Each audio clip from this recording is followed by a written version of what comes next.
Sud Radio Regard de Femme, Michèle Vianès. Bonjour Michèle Vianès.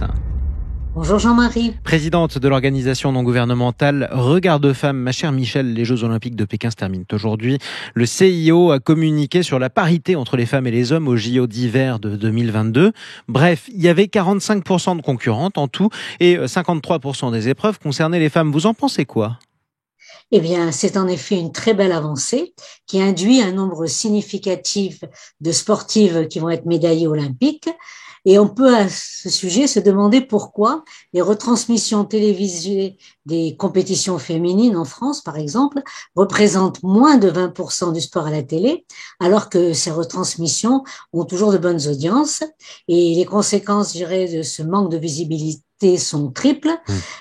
Déficit de médiatisation, peu de stars dans les sportives féminines et un manque de retombées publicitaires, ce qui induit cet écart vertigineux entre les salaires et rémunérations des sportifs et des sportives. Par exemple, en France, les deux sportives les mieux payées sont Amandine Henry et Wendy Renard. Deux footballeuses. De l'Olympique lyonnais, bien sûr, la lyonnaise qui réagit, mais le rapport avec leurs homologues masculins les mieux payés est de 1 à 100. Oui, c'est énorme. Alors, outre le domaine économique, ma chère Michèle, est-ce qu'il y a d'autres barrières à l'exercice des talents et à la reconnaissance, par exemple, des performances des femmes qui font du sport ?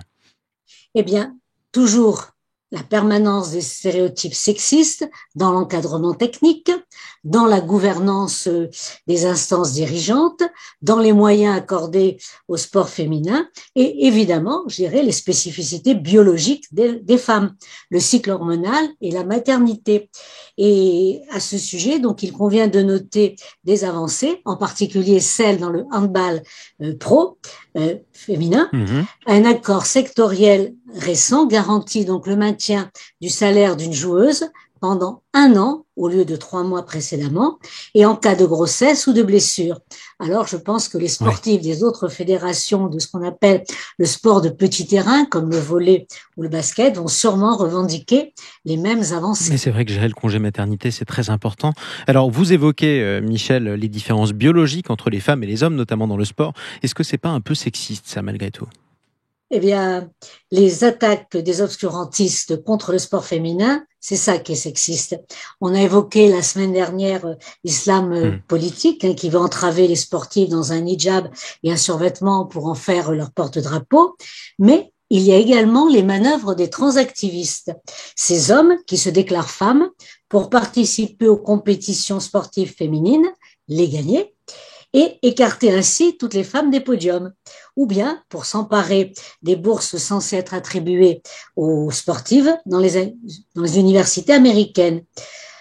Les hommes ont des masses musculaires et une ossature bien plus importante que les femmes. C'est pour cela qu'il y a des compétitions masculines et des compétitions féminines. Quant aux compétitions mixtes, bien sûr, il y a le même nombre de femmes et d'hommes dans les deux équipes. Donc, le sport féminin, ça concerne et c'est pour les femmes, les sportifs sont des femmes. Il n'y a pas de sexisme là-dedans. Au contraire, c'est quand on veut le nier qu'il y en a. Et c'est le regard de Michèle Vianès. Merci beaucoup, ma chère Michèle. Merci Jean-Marie. Présidente de l'organisation non gouvernementale Regard de Femmes. Et Michèle, on vous dit à samedi prochain. Tout à fait.